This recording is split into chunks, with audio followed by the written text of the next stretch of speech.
Assalamualaikum warahmatullahi wabarakatuh. Salam Om Swastiastu, nama budaya, salam kebajikan, Rahayu Merdeka. Perkenalkan, nama saya Ayu Oktaviani dengan nomor NIM 51242071 dari semester 3 Fakultas Keguruan dan Ilmu Pendidikan Sejarah. Pada kesempatan kali ini saya akan mereview salah satu tulisan dari Bung Karno dengan judul Mencapai Indonesia Merdeka sebagai bentuk penugasan dari mata kuliah Kajian Pemikiran Kebangsaan Indonesia. Pada tahun 1933, di sebuah daerah pegunungan yang sejuk di selatan Bandung Panggelengan, seorang pemimpin muda bangsa menepi dari hiruk-pikuk politik dan tekanan penjajahan. Di tengah masa istirahatnya itu, ia menulis sebuah risalah kecil namun luar biasa penting dengan judul Mencapai Indonesia Merdeka. Penulisnya adalah Insinyur Soekarno. Risalah ini ia persembahkan bukan untuk kaum cendekia ataupun bangsawan, melainkan untuk rakyat kecil, untuk kaum marhen. Mereka yang bekerja keras di sawah, di kebun, di pabrik, namun tetap hidup dalam kemiskinan dan penderitaan. Buku kecil ini bukan sekedar renungan politik, tetapi manifesto kesadaran nasional yang mengajarkan bahwa kemerdekaan sejati tidak akan lahir dari belas kasihan penjajah, melainkan dari kesadaran dan perjuangan rakyat Indonesia. Soekarno membuka risalah ini dengan menanggapi pandangan seorang orientalis Belanda, yaitu Profesor Vet, yang mengatakan bahwa Indonesia tidak akan pernah merdeka. Katanya, sejak zaman purba hingga kini, bangsa ini selalu dijajah. Dulu jajahan Hindu, kini jajahan Belanda. Namun, Soekarno menolak mentah-mentah pendapat itu. Baginya, Indonesia pada masa Hindu-Buddha tidak dijajah secara politik. Hubungan dengan India adalah hubungan kebudayaan, bukan penaklukan. Raja-raja Indonesia masa itu adalah orang Indonesia sendiri, yang hanya mengambil ajaran dan sistem keagamaan dari India, bukan tunduk di bawah kekuasaannya. Tapi ia juga jujur, walau negerinya merdeka, rakyatnya, kaum marhen, tetap tertindas. Mereka hidup dalam sistem feodal, di mana raja dan bangsawan berkuasa secara mutlak. Sementara rakyat kecil hanyalah alat untuk memenuhi kemewahan istananya. Mereka tidak memiliki hak atas nasib sendiri. Mereka hanyalah perkakas dari kaum atas.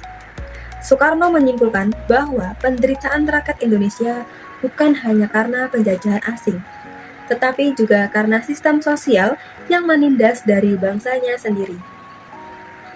Memasuki abad 16 dan 17, dunia barat mulai berubah. Feodalisme di Eropa memudar, dan lahirlah zaman perdagangan serta kapitalisme. Ketika bangsa-bangsa Eropa tumbuh menjadi bangsa pedagang, mereka mulai melirik atau melihat Asia sebagai lahan subur untuk mencari kekayaan baru.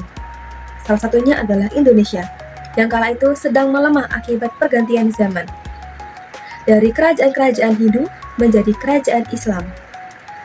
Hal ini menjadi sasaran empuk, yaitu di mana masyarakat yang sedang sakit itu tidak mampu menolak kedatangan kekuatan baru dari Barat. Maka berdirilah VOC, yaitu Kongsi Dagang Belanda, yang pada akhirnya menjelma menjadi alat kekuasaan kolonial. Satu demi satu daerah di Nusantara tunduk pada mereka. Kerajaan-kerajaan besar seperti Mataram, Banten, dan Makassar runtuh di bawah tipu daya dan senjata modern yang dimiliki oleh bangsa Eropa. Ini awal mula Indonesia kehilangan kedaulatannya. Sebuah bangsa yang dulu merdeka kini menjadi jajahan. Soekarno membedakan dua bentuk penjajahan. Yang pertama, imperialisme tua pada masa VOC dan kultur stelsel, yaitu tanam paksa. Penjajahan mode ini kasar, brutal, dan sangat terbuka. Rakyat dipaksa bekerja tanpa upah. Hasil bumi dirampas untuk memenuhi kas bangsa Belanda. Dari jutaan orang mati kelaparan demi keuntungan penjajah.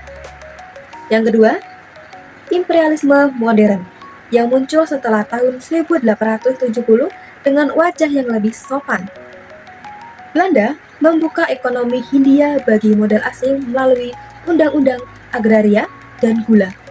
Perusahaan-perusahaan swasta masuk Pabrik-pabrik didirikan, kebun teh, tembakau, dan karet dibuka. Tetapi rakyat tetap jadi buruh murah, sementara keuntungan miliaran golden mengalir ke bangsa Eropa. Soekarno menyebut sebagai dranik ekonomi, ataupun namanya ekonomi penghisapan, karena seluruh kekayaan bangsa ini disedot keluar tanpa sisa.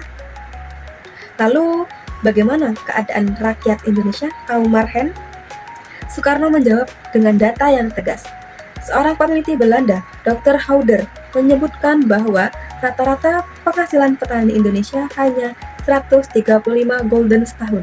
Artinya, tidak sampai dengan 8 sen seorang per hari, dibandingkan dengan keuntungan Eropa yang mencapai 500 juta golden setahun. Soekarno menulis, di saat bangsa penjajah berpesta dengan hasil bumi kita, Marhen hanya bisa hidup dengan sebenggol sehari. Ia juga memaparkan kisah nyata dari surat kabar kala itu. Orang-orang yang menjual anak mereka karena lapar, petani yang gantung diri karena tak sanggup membeli beras, hingga keluarga yang makan daun-daunan hutan demi bertahan hidup. Ini potret nyata penderitaan di bawah penjajahan, bukan sekadar kehilangan tanah air, tetapi kehilangan hak untuk hidup layak. Namun, bagi Soekarno, penderitaan fisik hanyalah separuh masalahnya. Yang lebih berbahaya adalah penjajahan jiwa. Imperialisme bukan hanya menguasai tanah, tetapi juga menanamkan rasa rendah diri dalam hati rakyat. Bangsa Indonesia diajari untuk percaya bahwa dirinya bodoh, lemah, dan tidak bisa memimpin. Penjajahan mental ini, kata Soekarno, adalah racun yang membuat bangsa besar menjadi kerdil. Kita lupa bahwa kita pernah besar, tulisnya. Kita percaya bahwa bangsa Indonesia yang bisa pandai dan bahwa kita selamanya harus dituntun.